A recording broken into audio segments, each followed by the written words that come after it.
काही काही माणसं लग्न झाल्यानंतर त्यांचं वजन वाढतं,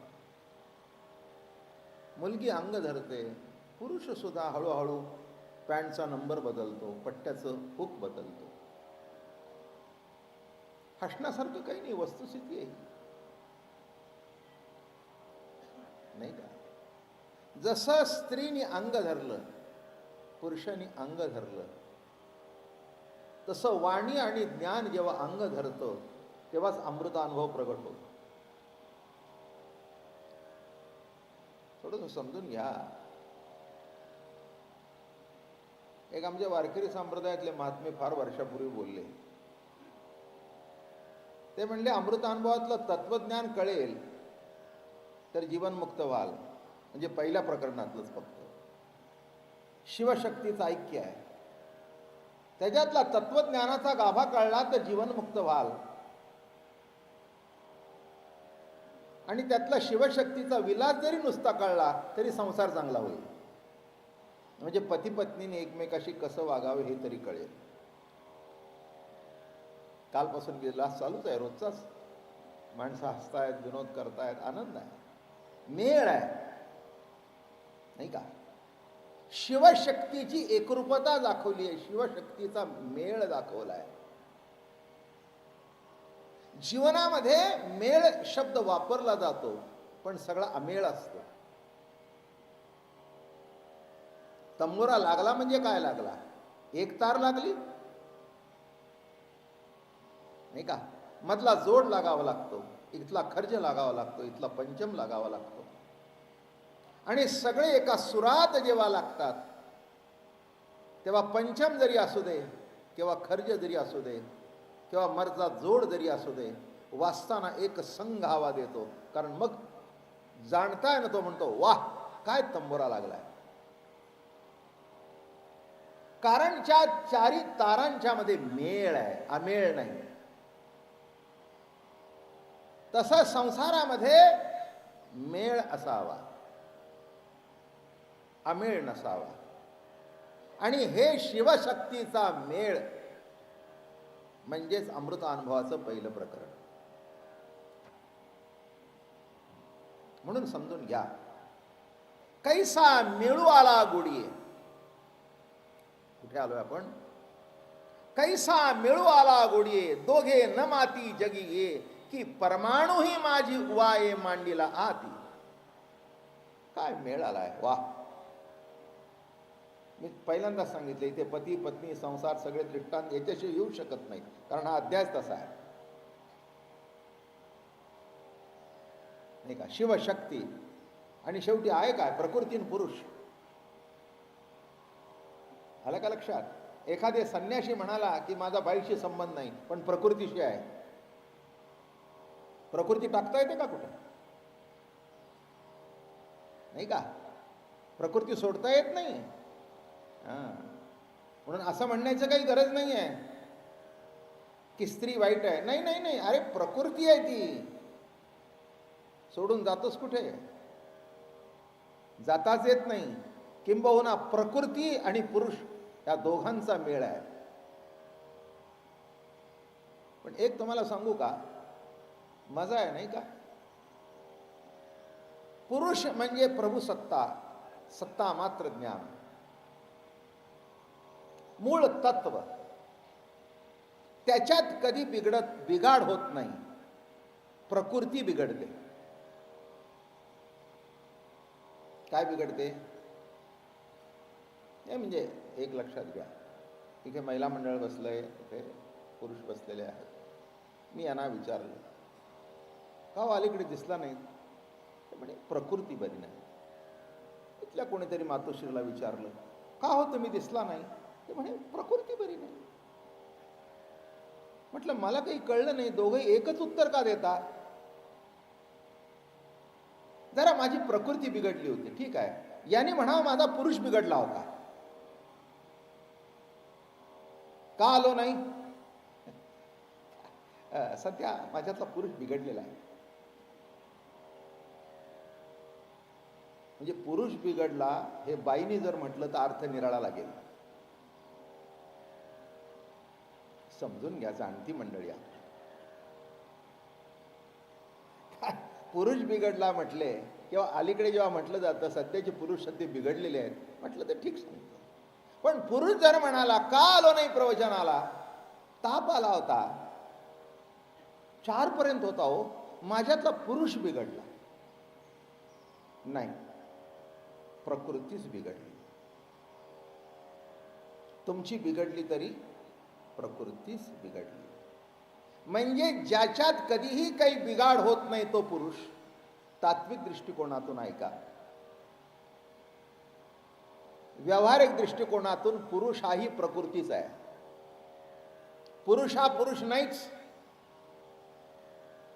त्याला जरा थोडीशी एक गमतीची गोष्ट म्हणून सांगतो, म्हणजे विषय कळावा. एकदा रूप गोस्वामींना भेटण्याकरता आणि मीराबाई वृंदावनात आल्या होत्या, तर सहज म्हणे रूप गोस्वामीची भेट घेऊया. आता ते गोस्वामी मोठ्या पदावर होते. मीराबाईला वाटलं आपण जाऊन संतांचं दर्शन घ्यावं. तिने निरोप पाठवला की मीराबाई आपके दर्शन की ललायत है, वो आपका दर्शन लेना चाहती है. त्याने आतून निरोप पाठवला की मी बाईला भेटत नसतो, बाईचं तोंड बघत नसतो. त्यांनी येऊन सांगितलं की स्वामीजी म्हणतायत की मी बाईला भेटत नसतो, बाईला दर्शन देत नसतो, बाईचं तोंड सुद्धा बघत नसतो. मीराबाई काय सांगू तुम्हाला, अशी वीज कडाडली. ते म्हणाले मला माहिती नाही की या वृंदावनामध्ये अजून पुरुष जिवंत आहेत. या वृंदावनामध्ये अजून पुरुष जिवंत आहेत हे मला माहिती नव्हतं. मला वाटलं इथे सगळ्या गोपिका आहेत. मी एका प्रभूच्या गोपीला भेटण्याकरता आले होते. मी तरी पुरुषाला कशी भेटेन? कारण तुम्ही स्वतःला पुरुष म्हणून घेताय आणि मला बाई ठरवताय. इतक्या वर्ष परमार्थ करून अजून तुमच्यातला पुरुष आणि स्त्री हा भेद गेला नाही. कारण मी समोर उभा राहिला जर तुमचे विकार उमटले तर माझं येण्याचं, मीही तुमचं तोंड बघू इच्छित नाही. हे ऐकलं मोठं, असं धाडकन दार उघडलं आणि आले न पाय धरले. मातोश्री मीराबाई चुकलो मी, चुकलो मी. नाही म्हणले तुम्ही चुकले नाही, मलाच वाटायला लागले चुकीच्या जागी दर्शन घ्यायला आले.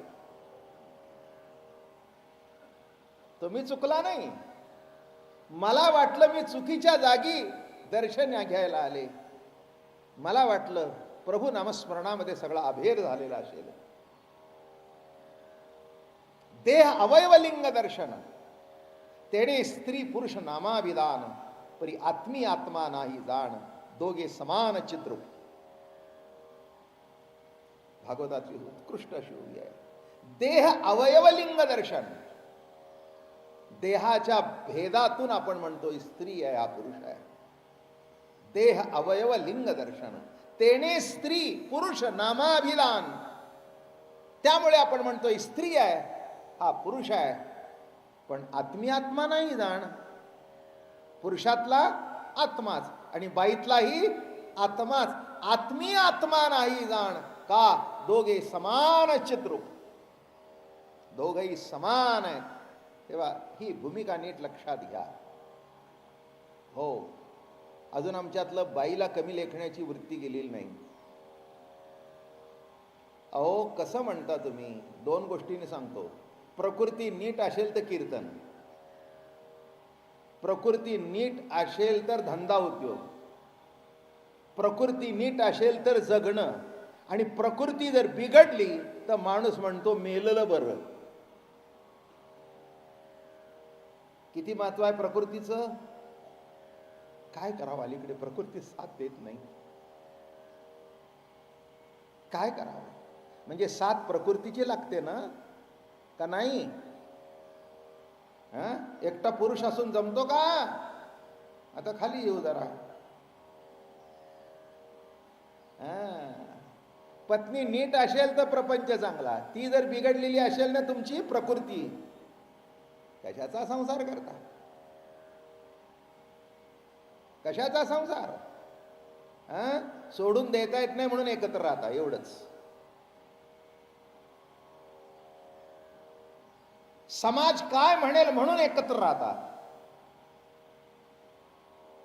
जरा सुद्धा अंतःकरणामध्ये प्रेम नाही, आपुलकी नाही, जिव्हाळा नाही. माझं बोलणं कळलं का?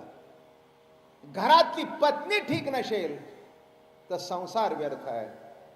जीवनामध्ये प्रकृती नीट नसेल तर जीवन व्यर्थ आहे.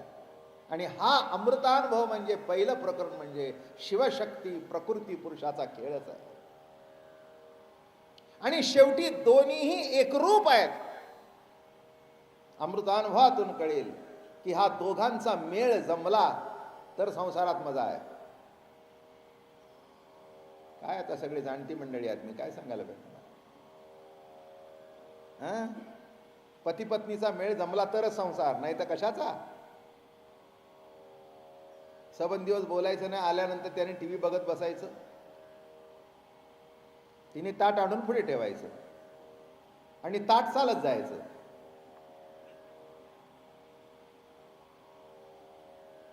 आयुष्यभर याचा ताटपणा संपत नाही, तिचा ताटपणा संपत नाही आणि पुढे आपटून ताट ठेवणं हेही संपत नाही. कुठपर्यंत? शेवटच्या ताटीवर जायचं पर्यंत. आणि इथे अमृतानुभव तो चाललाय. कैसा मिळू आला गोडीये,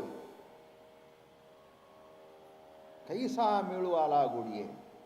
अर्थात संसारात जमणं न जमणं वाईट वाटून घेण्याचं काही कारण नाही, हा स्वतः योग आहे. काय एखादं जमत नसेल तर माते म्हणतील बाबा महाराज आमच्यावर, तुमचं काय मला माहिती आहे.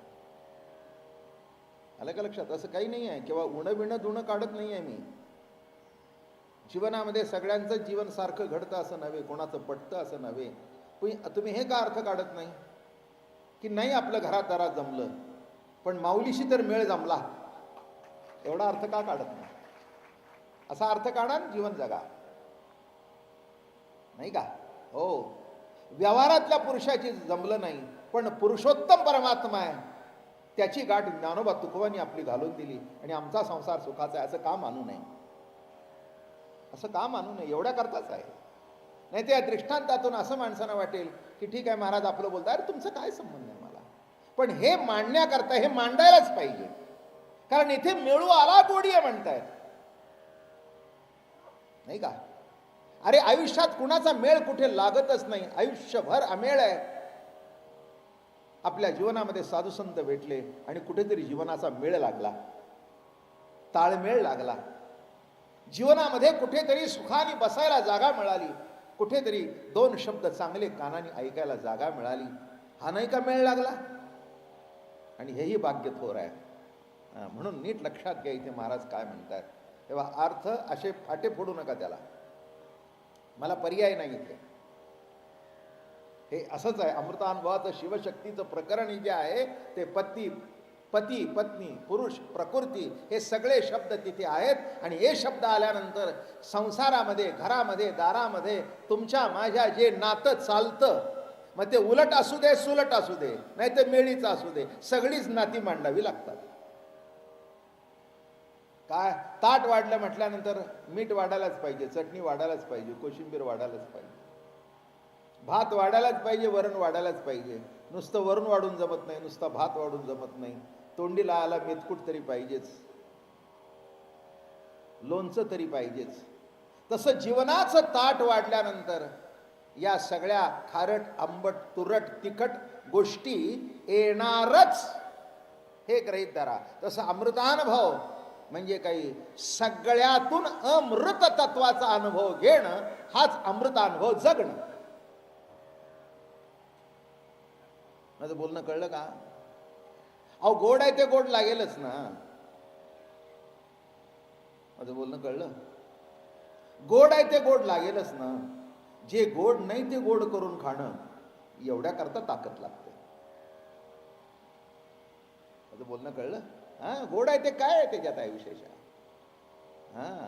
विशेष काही नाही, विशेष काही नाही. आमेळ आहे तो मेळ करून खाणं हेच महत्वाचं आहे. हा, नाही ते जिकडे तिकडे बघाल तिकडे तिकडे काही बोलायचं कारण नाही आहे.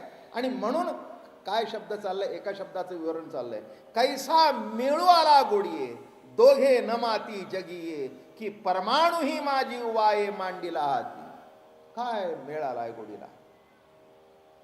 एखाद्याचा संसार, लग्न झालं, सुंदर संसार, आनंददायक सगळं छान, पती पत्नी छान, घरदार छान, दोघांचं प्रेम छान, दोघं एकमेकाला सोडून एक मिनिट सुद्धा राहत नाही. म्हाताऱ्याने असं म्हणू नये काय बायकोच्या मागे लागलाय. मागे लागावी म्हणून तर आणून दिली ना. ही म्हातारी मंडळी फार खवट खोबरी असतात.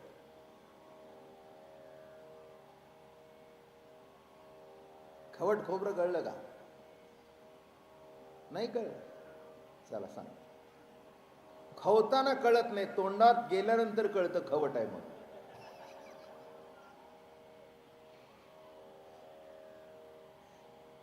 ह्या बदामाचं सुद्धा असंच असतं. बदाम बाहेरून सगळे चांगलेच असतात, तोंडात गेल्यावर करतात अरे खवट. बायकोला म्हणतो तू काय नारळ वास घेऊन नाही. म्हणले मी आपलं खवडत गेलो, जे पहिलं चाकलं ते चांगलं होतं, आता मध्ये खवट निघालं. तसं काही काही माणसं फेस व्हॅल्यूला चांगले असतात. आता मधी जर खवट निघालं तर त्याला आता आपला योग म्हणायचं. काय म्हटलं, कैसा मिळवाला गोडीये. काय मेळ आहे, काय आनंद आहे. आलं का लक्षात? एखाद्या पती पत्नीचा संसार आनंदाने चाललाय, तो मेळ बघून आपल्याला आनंद वाटला पाहिजे. काय अगदी मागे मागे त्याच्या फिरत असते. मग काय तुझ्या मागे फिरायचं? तुमच्या अजून काही काही गोष्टी ना लक्षातच येत नाहीत बघा. पहिल्यांदा नीट संसार कळून घ्या अमृतानुभवातला, मग पुढचा ज्ञानोबा तुकोबाचं बघू. आयुष्यभर एकमेकाचा द्वेष, आयुष्यभर एकमेकाचा मत्सर. माफ करा मातोश्री, आपला मुलगा सुनेबरोबर फिरायला गेला, ह्या सुद्धा ह्या म्हाताऱ्यांना आवडत नाही. आता काय करा? तू जा ना तुझ्या नवऱ्याबरोबर, तुला कोण नाही म्हटलं.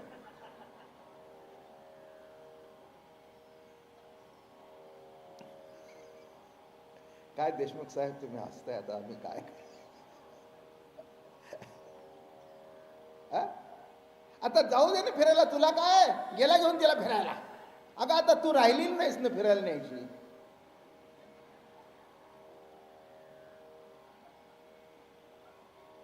तुझा गुडघा दुखतोय, सगळं दुखतंय, मग आम्हाला कोण नेत? आता तुम्ही जेव्हा फिरला तेव्हा आम्ही होतो का? नाही, तुम्ही जेव्हा फिरला तेव्हा आम्ही होतो का? नव्हतो ना. मग आता आम्हाला फिरू द्या, तुम्ही बसा. मी इकडचे इकडे सांगत नाही, काय सांगतोय कळलं का? कैसा मिळू आला गोडी.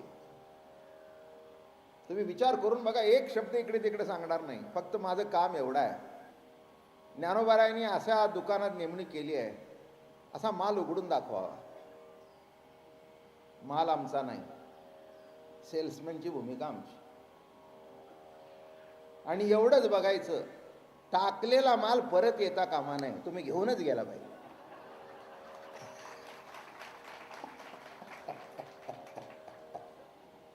त्याच्याकरता मग वाटेल ते म्हणायचं, ताईसाहेब काय, आईसाहेब काय, बाईसाहेब काय, दोन गाठचे शब्द काय, बाईसाहेब काय सांगू.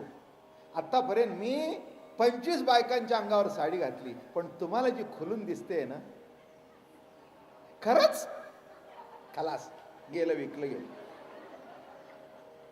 जी एवढ्या बायका आल्या त्याला हेच सांगतो, तो त्याचा गुरुमंत्र आहे. तसं आमचं काम हेच आहे. कैसा मेळू आला गोडी. काय मेळ जमून आला म्हणाले.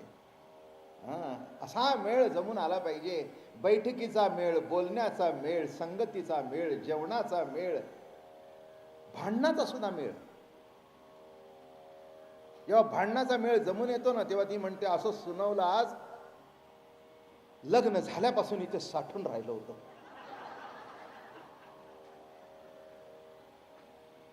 दहा वर्ष कोंडून राहिलं होतं, ते आज ऐकवलं बरोबर. कैसा मेळू आला गोडी. बघितलं का अमृतानुभव कसा खुलत खुलत जातो तो. कारण एक लक्षात ठेवा, इथे प्रकृती पुरुष हे काही या तुम्हाला मला असं बाहेर काढलेलंच नाही, हा जीवनाचा अंग आहे. पण तुम्ही त्याच्याकडे नको त्या दृष्टीने बघताय, म्हणून मिथ्या, म्हणून नाशिवंत, नाही का? म्हणून मिथ्या, म्हणून नाशिवंत. बाई म्हणजे थर्ड क्लास, त्यांनी मध्ये बोलायचं नाही. अरे पण ती जर मध्ये नसती तर पिढी वाढली असती का? मी म्हणत नाही, पुढे येणारा विषय बघा सगळा. ज्ञानेश्वर महाराजांनी सगळं लिहून ठेवलंय. कसं म्हणतोस, अडचण कशी म्हणतोस? म्हणजे स्त्री म्हणजे काय मशीन बिशीन आहे काय? काय वाटलं? तसं प्रकृती म्हणजे काय? किंबहुना प्रकृतीच्या आधाराने जीवन जगावं लागतं. सोडता कुठे तिला? टाकून ठेवता का बाजूला? या पोटामध्ये घाण आहे म्हणून पोट फेकून देता का? नाही का? प्रत्येकाला माहिती आहे पोटामध्ये घाण आहे ना. मग त्या पोट टाकून कुठे टाकता? नव्हे, त्याच्या सकट जीवन आहे, त्याच्या सकट जीवन आहे. हो, केवढी प्रक्रिया सुंदर आहे, नाही का? हो, सकाळचा आनंदाचा क्षण म्हणजे कोणचा?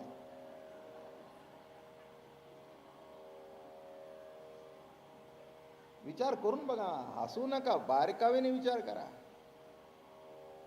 माझ्याकडे एक फडावर माणूस होता बरं का, फार मजेशीर होता. सकाळी जाऊन आला की नाही, कसं काय आनंद, विठ्ठल भेटला. काय शब्द? विठ्ठल भेटला महाराज. नाही लक्षात आला. ओवी सांगतो, बरवा हो हरी बरवा हो. कोणत्याही कर्मामध्ये जे बरव्याचं दर्शन आहे ते विठ्ठलाचं दर्शन आहे, ते देवाचं दर्शन आहे. बरव म्हणजे त्याचं स्वरूप आहे. वा, विठ्ठल भेटला. खरंच आहे. का बरं वाटतं? जिथपर्यंत आपल्या पोटात घाण आहे तिथपर्यंत बरं वाटत नाही. घाण फेकून दिल्यानंतर इंद्रिय स्वच्छ होतात. तसं मनातली घाण फेकून देणं आणि मन बुद्धी स्वच्छ करणं हे सुद्धा जीवनाचं आरोग्य आहे. काय मागे मी सांगितलं होतं तुम्हाला, आम्ही असं सांगतो, to throw out the waste and retain what is good, that means unhealthy life. म्हणजे काय? सकाळी का बरं वाटतं? तुम्ही खाता, भात खाता, आमटी खाता, वरण खाता, काय असेल ते खाता. मग त्याच्यात काय होतं? जे चांगलं आहे ते रिटेन केलं जातं, त्याच्या विटॅमिन्स होतात आणि बरं वाटतं, शक्ती येते. जेवलो आता बरं वाटलं. का? जे घ्यायचं, retain what is good and throw out the waste. आणि सकाळी उठल्यानंतर वेस्ट टाकून दिलं. तसं दिवसभर नव्हे, आयुष्यभर मनामध्ये बुद्धीमध्ये जे वेस्ट आहे ते प्रवचनाच्या माध्यमातून फेकून द्यावं आणि जे जे रामकृष्ण हरी हे हेल्थ आहे ते घेऊन द्या. बस. काय बघा मग कसं तुम्हाला बरं वाटेल. पोटावून हात फिरवाल, इथे छातीहून हात फिरवाल. ॲसिडिटी नाही, कोणचं घाण नाही पोटामध्ये, मनामध्ये विकार नाही, नाही का? काम नाही, क्रोध नाही, लोभ नाही, दंभ नाही, मत्सर नाही. नाही शब्दाचा अर्थ जेवढे असायला पाहिजे तेवढ्या. नाही शब्दाचा अर्थ एकदम नाही असं नव्हे. नाही शब्दाचा अर्थ कधीही काढू नका. नाही शब्दाचा अर्थ असा आहे की जेवढं असायला पाहिजे तेवढं, आणि जेवढं असायला पाहिजे तेवढं असायलाच पाहिजे. म्हणून तर प्रभूंनी निर्माण केलंय. काम वाईट म्हणता, पण जीवनाचा अध्यस्त कारण तोच आहे, नाही का? त्याच्या पुढे जाऊन सांगू का? काम, कामना, इच्छा. मूळ ईश्वरी स्वरूपाच्या ठिकाणी एक कामना निर्माण झाली आणि त्या कामनेतून जग निर्माण झालं. काम, कामना, इच्छा. इच्छा निर्माण झाली. एकलेन कंठवे म्हणून या येणी केली निर्माण 14ही भुवने. सबंध जग निर्माण केलं. ही सुद्धा कामनाच आहे, म्हणून वाईट नाही आहे. हे बघा, वाईट मार्गाने गेलं तर वाईट आहे, योग्य मार्गाने असेल तर मी नेहमी सांगतो ना, लग्नाला आपण मंगल कार्य म्हणतो, नाही का? पहिल्या बातमी जेव्हा येते, महिना गेलाय बरं का, अरे वा काय घरच्या म्हाताऱ्या मंडळींना आनंद वाटतो. बरोबर आहे ना? कशाची फलश्रुती आहे? तुमच्या जीवनाचं अध्यस्त कारण काय आहे? वाईट कसं म्हणावं? म्हणून वारकरी संप्रदायात शपथ आहे, परस्त्री रुक्मिणी माते समान. पण स्वस्त्री त्याच्याकरताच आहे. नीट लक्षात ठेवा तुम्ही. कोणतीही गोष्ट जेव्हा तुम्ही मर्यादा उल्लंघन करता तेव्हा ती वाईट आहे. मर्यादेत असल्यानंतर ती चांगलीच आहे. काम चांगलाच आहे. नव्हे काम तो भोगरती सुखाचा, निजानंद तो पिला अंतरीचा. कोणत्याही दृष्टिकोनातून विचार करा. म्हणून एक विशिष्ट पातळीतून विचार केला तर काहीच वाईट नाही. कारण सर्वात जर चिद आहे, मेळ जर आहे, तर वाईट कसं म्हणता? काय क्रोध? हो, हे बघा, जरा तरी डोळे वाटारणं पाहिजे तर घर नीट चालेल. माझं बोलणं कळलं का? हो, जरा तरी वचक घरच्या माणसावर. हो, नाही तर केरसुनी काढता काढता तुमच्या अंगावर ढकलतील. कळलं का तुम्हाला? काही वेळ तुमच्या अंगावर ढकलतील आणि कालांतराने तुम्हालाच केरसुनी करतील. जरा तरी माझं म्हणणं कळलं का? जरा फरक करू. राग असावा, क्रोध नसावा. ज्याच्यामध्ये प्रेम आहे तो राग आहे. म्हणून भक्तीमध्ये रागानुगा भक्ती आहे. काय भक्तीचं नाव आहे? रागानुगा भक्ती आहे. आवश्यक आहे. जाऊ दे, आता मी विषय वाढवत नाही. हे सगळे आवश्यक आहेत. लोभ विशिष्ट गोष्टीचा असावा. असावा का नाही? तुम्ही सगळे लोभीत जमलाय ना इथे, का नाही? अमृतानुभव ऐकण्याचा लोभच, मला सांगण्याचा लोभच. पण हा लोभ असा आहे की सर्व लोभातून बाहेर काढील. हा लोभ कसा आहे? सर्व लोभातून बाहेर काढील असा हा लोभ आहे. हा काम असा आहे, निष्काम करील असा काम आहे. हा राग असा आहे की तुमच्यातला संपूर्ण राग संपून टाकेल आणि ते प्रेम प्रभूकडे वळवून टाकेल.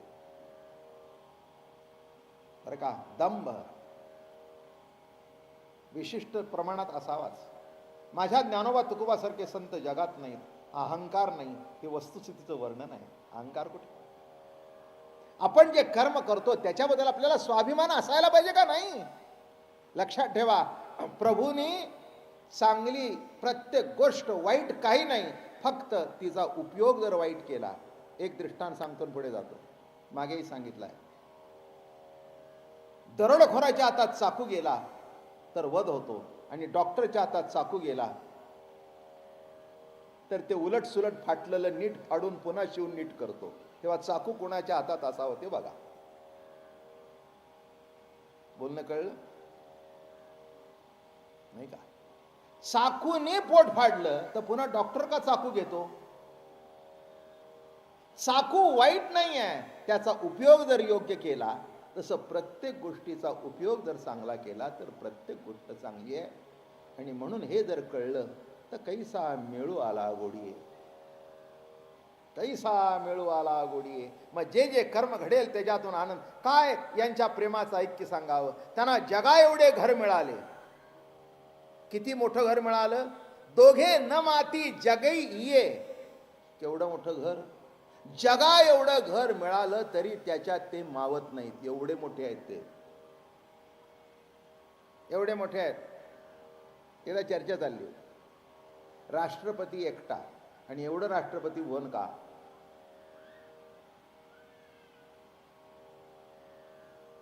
म्हटलं तुला काय वाटतं? राष्ट्रपती म्हणजे आपल्या गल्लीबोळात राहणारा माणूस आहे का? गल्लीबोळात राहणारा राष्ट्रपती होऊ शकतो, त्याच्याबद्दल काही वाद नाही का? हीच भारतीय घटना आहे. कुणी होऊ शकतो. विशिष्ट पद्धतीने त्या चाकुरीतून गेला राष्ट्रपती होऊ शकतो. पण राष्ट्रपती झाल्यानंतर त्या राष्ट्राच्या मानापानाला शोभेल असं, हो, एकटा राष्ट्रपती, पण गडीन माणसं, नोकर, चाकर, झाडूवालेन, अमकेन तमकेन. ती घोड्याची गाडी वर्षातून 2 तास वापरायची, वर्षभर सांभाळायची. तुम्ही म्हणाले कशा करता पाहिजे, हे प्रश्न विचारायचे नसतात. त्या पदाला ते शोभेल असं सगळं. म्हणजे राष्ट्रपती भुवनामध्ये एकटे राष्ट्रपती जरी राहिले तरी त्याच्याबरोबर तो पॅराफॅर्नली आहे, जो लवाजमा आपण जो म्हणतो तो असणारच. असल्याशिवाय हे बघा, राष्ट्रपती गल्लीने गेला तर ओळखणार नाही, पण पुढे 6 गाड्या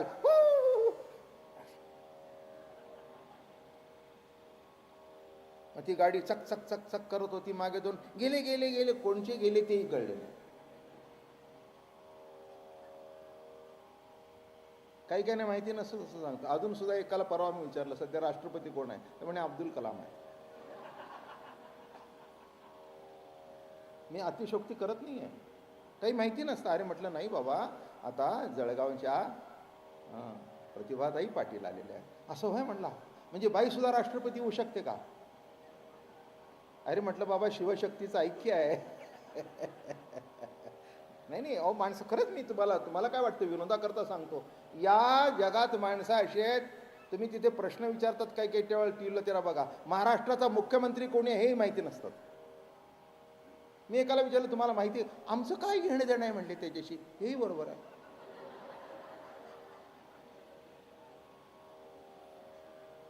खरंच आहे म्हणले. आम्ही आपलं सकाळी उठायचं, तंबाखूची मिसरी घासायची, गाडी घ्यायची, आज गाडी घालायची, गाडीवर पावभाजी खायची, काय कळलं तर कळलं, नाही तर नाही कळलं, काय चाललंय. त्याच्या बाबतीत सुद्धा खरंच आहे, कैसा मिळू आला गोडी. त्याच्या जीवनातलो तो आनंद भोगतोय, त्याला काही पत्ताच नाही काय आहे. पण इथे म्हणाले हे कसे वाढले, विश्वा एवढे झाले. आणि पुढचा आहे का, तथापि अतिसूक्ष्म अशा परमाणूमध्येही ते जर असले तर तिथे मध्ये सुद्धा त्यांच्या आनंदात खोट येत नाही. सूक्ष्म अशा परमाणूमध्ये जरी असले. म्हणून लक्षात ठेवा, या जगामध्ये आधुनिक काळामध्ये शोध लागला अणूचा, नाही का? हे बघा, मोठ्या दगडांनी काही शोध लागला नाही, अणूचं जर विघटन केलं तर त्याच्यामध्ये इतकी ताकद आहे की त्या एका अणुबॉम्बमुळे एक टाकला आणि 45 लाख माणूस एका मिनिटात गेली. किती अणूत ताकद आहे, म्हणजे चैतन्य आहे का नाही अणूमध्ये? म्हणून अरुणेरुया थोकडा तुका आकाशा एवढा, अणुरेणुया थोकडा, म्हणजे अणूमध्ये सुद्धा. नीट लक्षात ठेवा, हे कशाचं उत्तर आहे? हे जे अणुपरिणामवाद सांगितलेला आहे बरं का, नैयायिक जे आहेत ना, वैशेषिक न्याय, त्याने हे काय सांगितलं, जग कशाचा, अणूचा वाद. એટલે तुमच्या लक्षात घ्या, म्हणजे अणूचा परिणाम. एक गंमत म्हणून सांगतो, थोडक्यात माहिती, काही विशेष ऐकून ठेवा. एक अणू आले, 2, म्हणजे 2 2 4 4 4 असं साठत गेलं आणि जग तयार झालं. जग कशाचा परिणाम आहे? अणूचा. पण पुढचं एकाने विचारलं, अणू आम्हाला मान्य आहे, पण इकडचा अणू उडी मारली, इकडच्याने उडी मारली, हे दोघांनी जे उडी मारली ती कोणामुळे? लक्षात येते का नाही? 2 मुडदे शेजारी निजवले तर ते एकदम उडून मिठी मारायला लागले.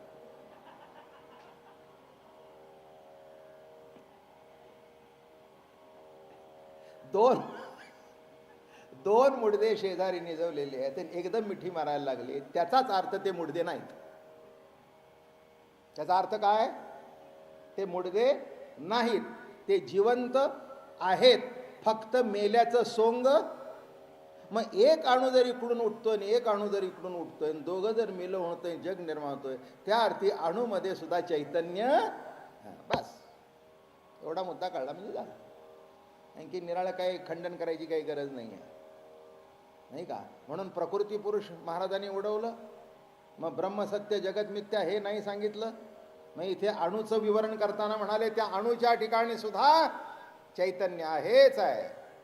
अणुरोणिया तोकडा तुका आकाशा एवढा, हे जे आहे की नाही त्याचा अर्थ तोच आहे. आणि म्हणून जरा पुढे जाऊ. जिही एकपणे विण न की जे तृणाचेही निर्माण, जिये दोघे जीव प्राण जिया दोघा. कशा आहेत दोघं एकमेकाला, कळलं का? जीव प्राण एवढा शब्द सांगतो. पुरुष हा जीव आहे आणि स्त्री हा प्राण आहे. शिव हा जीव आहे आणि शक्ती ही प्राण आहे. जीव प्राण, हे थोडंसं समजून घ्या. हो, असंच असावा संसार. जीव प्राण. मी एक मागे तुम्हाला गोष्ट सांगितली, जीव का प्राण कोणाला माहिती, प्राण का जीव, जीव का प्राण नाही मला कळत. एका परदेशामध्ये एका बाईचा नवरा गेला.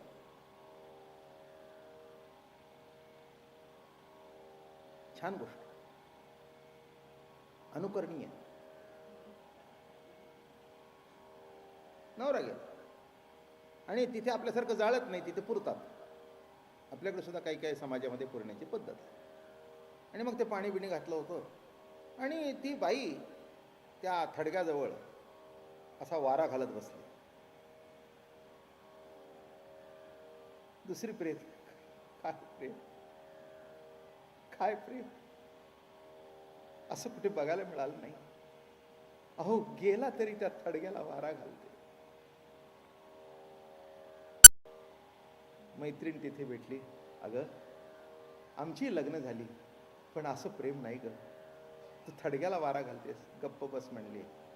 मरायच्या पूर्वी मी त्याला वचन दिलं होतं की थडगं सुकतपर्यंत दुसरं लग्न करणार नाही.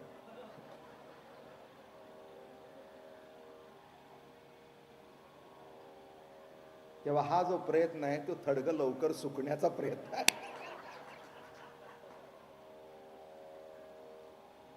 कोणच्या मुडद्याने म्हणले जास्त पाणी घालून दिलं, सुकतच नाही. आता हे सुकायचं केव्हा, माझं लग्न व्हायचं केव्हा. म्हणून मी तेव्हा जगाला काय समजू ते समजू दे, पण तू माझी मैत्रीण आहे हे ऐकून ठेव. आता हे जीव आणि प्राण, नाही याला जीव आणि प्राण म्हणतात का? जीव आणि प्राणाचं एक फार मोठं सुंदर उदाहरण आहे जयदेव स्वामी. जयदेव स्वामींचं अतिशय सुंदर उदाहरण आहे. जेव्हा मारलं की नाही, ते राणीचं ने चाललं होतं पतीचं प्रेम कसं असावं, अमकं तमकं कसं असावं. जुन्या काळच्या होत्या हो त्या मंडळी. पतीचं प्रेम कसं असावं, काय असावं. ती म्हणाली मी नुसतं कानाने ऐकलं तर जीव सोडीन. काय म्हणजे नाव लक्षात येत नाही. जयदेवांच्या पत्नीचं नाव काय, बरं जाऊ दे, काय असेल माझ्या तोंडावर होतं पण आता काही लक्षात येत नाही. तिची एक कादंबरी सुंदर होती, फार उत्कृष्ट अशी कादंबरी होती. आणि तेव्हा गेले आणि त्या राणीने काय सांगितलं होतं की त्यांचे कपडे घे आणि त्याला जनावराचं रक्त लावून पाठवून दे त्यांचे कपडे म्हणून. ते पाठवून दिलं आणि राणीने घेतलं आणि म्हणाली बघितलं. अहो म्हणाले बाई काय झालं, शिकारीला गेले आणि जयदेव गेले गेले गेले म्हटल्यावर खालास तिथले इथेच प्राण सोडला. जीव प्राण. आता हा अपवाद आहे, अगदी सगळ्यांनी ताबडतोब मरावं असं नाही, अशी माझी बिलकुल इच्छा नाही आहे. पण जीव प्राण या शब्दाचा थोडा तरी म्हणजे अब्जावधीमध्ये एखादं तरी पौराणिक उदाहरण तरी असा, पौराणिक उदाहरण का होईना असावं. तेव्हा जीव की प्राण जी एक एके वीण. अहो असंही बघता येतं. अगदी प्राण गेला पाहिजे असं नव्हे. त्याचा अर्थ असा आहे की तो गेल्यानंतर ती मृतप्राय जगत होती. कसं जीवन जगत होती, हा अगदी प्रॅक्टिकल आणि असं पुष्कळ मिळते, पुष्कळ मिळते. मृतप्राय जीवन जगत होते. हो, असं जे आहे की नाही, तो गेल्यानंतर जीव प्राण. एक छान सांगू, चला सांगतो. मी सगळं छान सांगतो, वाईट कुठे सांगतो. मजा म्हणून सांगतो चला, पण फार गंभीर गोष्ट आहे. सगुण समर्थ भरता निगोनी गेलिया तत्वता. त्या लागी तळमळे जैसी कांता, तै कळवळता जै उठी या नाव गा माझी भक्ती. काय भक्तीची डेफिनेशन केली आहे बघा, नाथ महाराज करतात. अतिशय उत्कृष्ट अशी ओवी आहे. ओवीचा भावार्थ सांगतो. दोन सुंदर पती पत्नी होते, अतिशय छान संसार. लग्न झालं तेव्हा तसं विशेष काही नव्हतं जवळ, सामान्य मुलगा होता. लग्न झालं, बरकत आली. वर्षभरात भरपूर पगार, भरपूर आमदानी येऊ लागली. मग सुंदर घर घेतलं, बरं का, सुंदर घर घेतलं. प्रत्येक घराचं काम करताना दोघांनी आवडीने असा रंग पाहिजे, असं घर पाहिजे, असा हॉल पाहिजे, डायनिंग टेबल असं पाहिजे, खुर्च्या अशा पाहिजेत, रंग असा पाहिजे, पडदे असं पाहिजे. एकही वस्तू घरातली आणताना असं घडलं नाही की तू जा मी जा. नाही, आपण मिळून आणू. हा मिळू आला गोडी आहे बरं का. आणि अशी आणून ठेवलेली वस्तू सुंदर. आणि उलट घडलं. एक दिवस असं घडलं, तो आजारी पडला. 5 दिवस झाले, 10 दिवस झाले, 11 दिवस झाले, 12 दिवस झाले, 20-25 दिवस झाले, बरा होईना. डॉक्टरनी सांगितलं अवघड आहे, हा मुदतीचा ताप आहे. आणि त्याची प्रकृतीमान बघितलं तर अवघड आहे.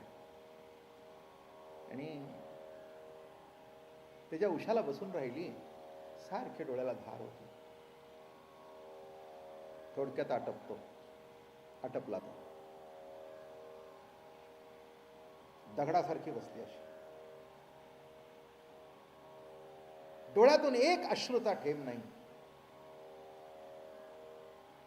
त्याला खाली पोचून आली. आणि जिना चढताना पहिलं तिथे हंतरलेलं पायपुष्ण होतं, तिथेच उभी राहिली. आई, हे त्याने मी म्हणून आणलं. हा फ्लावर पॉट बघितलास, आम्ही दोघे गेलो होतो ना, तिथून आणला. आईला फ्लावर पॉट दिसत होता, तिला त्या प्रत्येक वस्तूमधून तिचा पती दिसत होता. तळमळत होती. सगुण समर्थ भरता निगोनी गेलिया तत्वता, त्या लागी तळमळे जैसी कांता, तई कळवळता जै उठी या नाव गा माझी भक्ती. त्या बाईच्या अंतःकरणामध्ये जी तळमळ आहे त्या पुरुषाबद्दल, सतत जगायचं तेवढं जगली. पण ताट वाढताना सुद्धा रोज त्याच्या जागेवर ताट वाढायचं, ताट पुसायचं तसंच. त्याच्या आवडीच्या जिन्सा करायच्या, आवडायच्या. विचारायचं, चांगली झाली आहे ना? माणसं म्हणाली हिला वेड लागले. एक संत भेटले, ते म्हणले वेड लागलं नाही, ती त्याच्याशी एकरूप झालेली आहे. ती त्याच्याशी एकरूप झालेली आहे. नीट लक्षात ठेवा. मग तिची जी तळमळ गेलेल्या पतीबद्दल, बघा भक्तीची व्याख्या काय केली आहे. गेलेल्या पतीबद्दल जे तळमळ, ही तळमळ ही भक्ती. तसं प्रभू बद्दल जी तळमळ ही भक्ती. म्हणून काही वस्तू करता देव पाहिजे का बघा, नवसाची पूर्तता करण्याकरता देव पाहिजे का बघा. कशा करता देव पाहिजे तर तुमचं तुम्ही बघून घ्या. कशा करता पाहिजे. तळमळ, तळमळी चित्त दर्शनाची आशा, बहुजगदीशा करुणा केली, जीव झुरे तुझसाठी. काय शब्द वापरतायत, जीव झुरे तुझसाठी. जरा अंतर्मुख होऊन पहा, कधी कोणाकरता जीव झुरतो का? झुरू द्यावं बघा. झुरण्यातला आनंद काही अलौकिक आहे.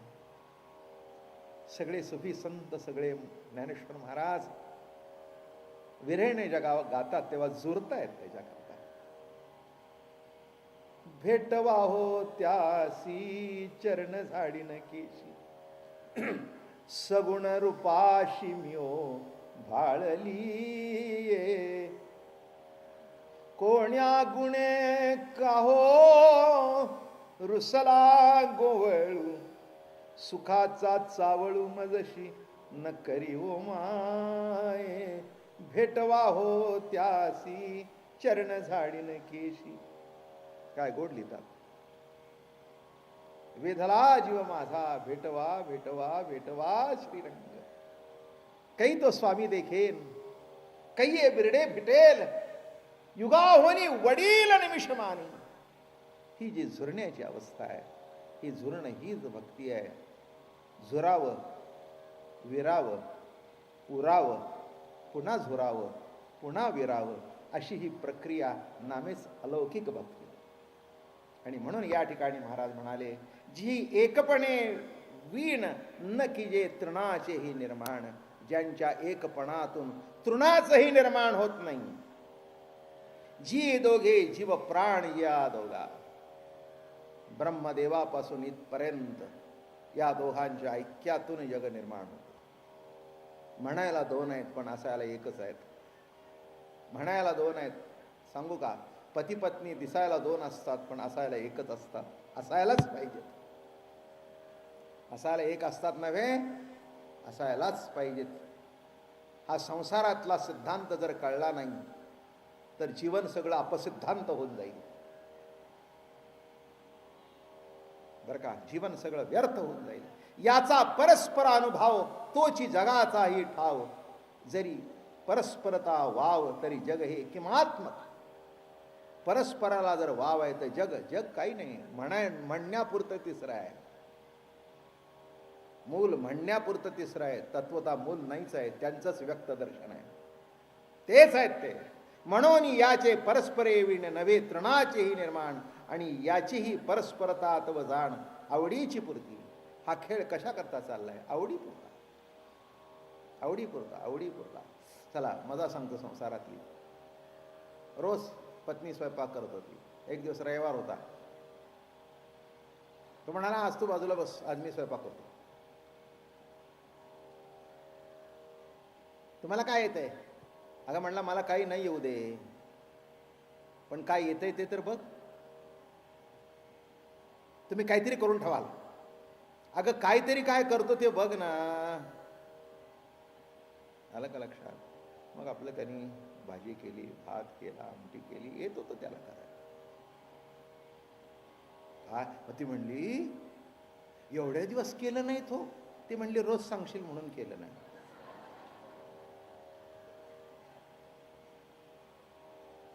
रोज सांगशील म्हणून केलं नाही. हा, अगं तुला काय वाटतं? तुला ज्या अर्थी येतं त्या अर्थी मला येतच. माझ्या रुचीतून तुझे जेवण प्रगट झालंय. म्हणून ज्या घरातले पुरुष चांगले जेवणारे असतात त्यांच्यात बायका स्वयंपाक चांगल्या करतात. जे वाढील ते खातील ना, त्यांच्यामध्ये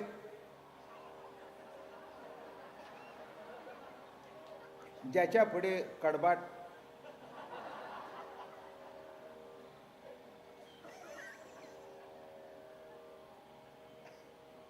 टाकले. काही काही काही काही बघा संभावित तिथे बसलेले आहेत. आम्हाला काही नाही, ती वाढेल ती खाते. अरे कसं काय काढतोस? काय काय जे बीप देणं दिले की नाही काय? तुझ्या पुढे म्हशीचं आंबवून टाकलं तरी खाशील काय?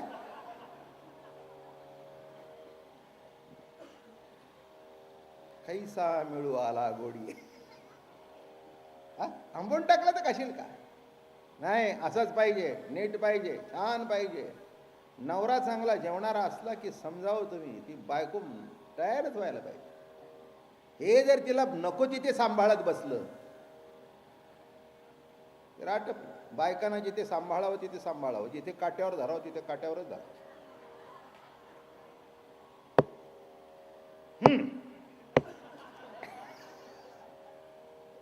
ही सम आहे सावरकर.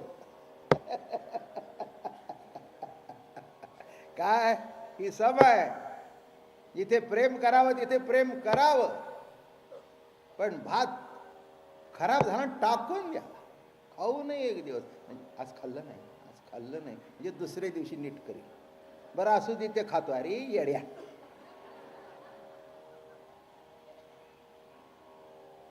काय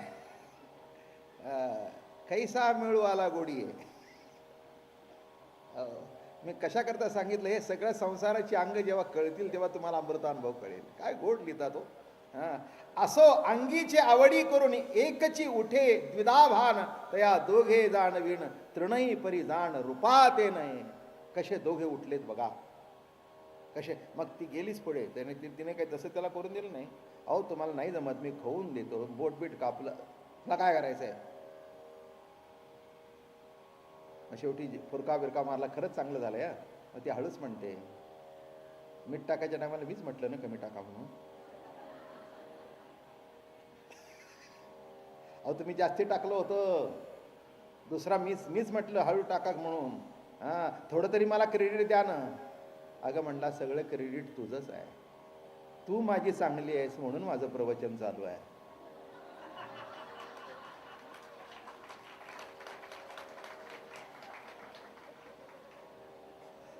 मी हात कुठे ठेवला कळलं का? हात कुठे ठेवलाय कळलं का? ही प्रकृती चांगली आहे म्हणून प्रवचन चांगलं आहे. अहो हिला सांभाळायलाच पाहिजे, ही म्हणेल ते ऐकलंच पाहिजे. ही जर नाक गळायला लागलं तर गळायला लागलं, नाही गळायला लागलं तर नाही गळायला लागलं, पोटात दुखलं तर दुखलं, सतत हिला सांभाळायचं. म्हणून काही काही पुरुष म्हणतात आम्ही बायकोला सांभाळतो. सांभाळतो काय, सांभाळायलाच पाहिजे. तिच्या आधाराने तुझं जीवन वर्तन चाललंय, पण जरा नीट ठेव. उगीच थोडा पाऊस आला की नाक गळेल म्हणून प्रवचन चुकू नकोस.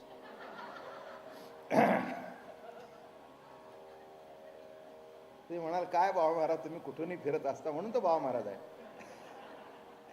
अरे मी कशाला फिरतो, हे ज्ञानेश्वर महाराजांचं उघडले की नाही की असं दर्शन असतं.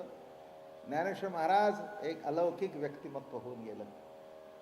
व्यक्तिमत्व म्हणण्यापेक्षा प्रत्यक्ष प्रभूच त्या रूपाने नटलेला आहे बरं का. अहो प्रभूकडे जाताना ते सुद्धा शेला नेसून गेले बरं का. आजी शुभलवे लोचनु हरिके सांगताये शकन, दृष्टी देखिले सुंदर अलंकार लेववा चंदनू चर्चावा, जाती जुती पार्यांतिके शेवंती, शेला काळा का मेचूचा हा धुणू दैवाचा, सोहळा तो आमुचे मंदिर गे माये, गुडिया होवा मकरे शृंगारा. कितीतरी म्हणून दाखवेन तुम्हाला. एक एक वेरेणी ज्ञानोबा राहायची अशी. असे नटवा म्हणतायत मला, पाचूचा शालू काढा, अशी माझ्या वेणीचा शेपटा बिपटा असा घाला, त्याला जाई जुई पार्यांतिके अशी नटवा मला. अशी नटवा की माझ्या सख्याने मला बघितल्याबरोबर खुश झाला पाहिजे. कशी नटवा, अशी नटवा. तसं प्रकृती नीट ठेवली पाहिजे. कळलं का तुम्हाला. काही काय म्हणतात, काही नाही, देहदंड. देहदंड कोणाच्या हातात, काय करायचं ते कर. अरे बघ प्रभूने एवढा ऐश्वर्य दिलं, सुंदर प्रकृती. बघा आपल्याकडे काय सांगितलंय, शरीर संपत्ती. शब्द किती सुंदर आहे, शरीर संपत्ती.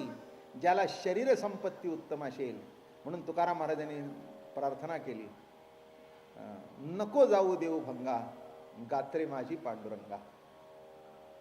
पांडुरंगा तुझ्याजवळ एक प्रार्थना करतो, सगळं घेऊन जा पण माझं गात्र नीट ठेव. कारण गात्र जर नीट असतील म्हणजे प्रकृती जर नीट असेल तर पंढरीची वारी, तर तुझं कीर्तन, तर तुझं नामस्मरण. आणि असं जेव्हा दोन्ही जमून येतं तेव्हा महाराज म्हणाले, अहो तृणाचे, प्रत्येक तृणामध्ये सुद्धा तो आहे. प्रकृती किंवा पुरुषपण स्वरूपे एकची आनंद घन, ते आनंदे करोनी आवडे प्रकृती. दोन्ही आनंद घनच आहे. त्या प्रकृतीचे सुख तेच पुरुषत्व येते देख.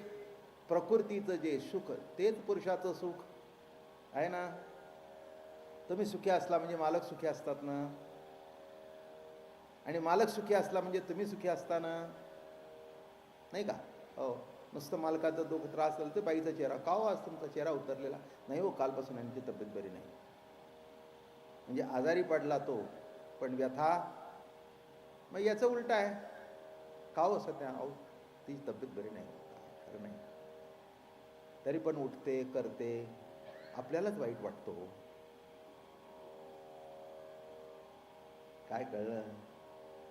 हे किती जीवन एकरूप झालेलं आहे कळलं का तुम्हाला? असं संसारात जीवन एकरूप व्हावं आणि अध्यात्मात प्रभूशी जीवन असं एकरूप होऊन जावं, मग खलास मोठा आनंद आहे. आणि म्हणून तया प्रकृतीचे सुख तेची पुरुषत्व येथे देख. तस्मात एक उन्मेख उभया उभयासी, परी उभयासी नाही उभे पण दोघे, दोघा जीव प्राण म्हणी येची याचे कारण हेची असती. दोघं दिसतात दोन पण दोघं दोघाला जीव प्राण. तस्मात हे कांतू कामिनी, बघा शब्द आलेत मी जे मांडतोय ते. तस्मात हे कांतू कामिनी निपटची नवती सिनाणी, एत कार्य कारण धनी लेखिया योका. एवं एकुची उन्मेषे प्रकृती तोच पुरुष, ससंवेद्यतेचा भासू भासती दोघे. एर एरा कारण म्हणावी तरी परस्परा ते व्हावी. एवं परस्पर ते वीण अवगवी शोभा दोघे. परस्पर नसून सुद्धा, दोन नसून सुद्धा दोनपणाची शोभा जी प्रगट होते, हा या प्रकृती पुरुषाचा शिवशक्तीचा खेळ आहे. खेळाला वंदन करून प्रभू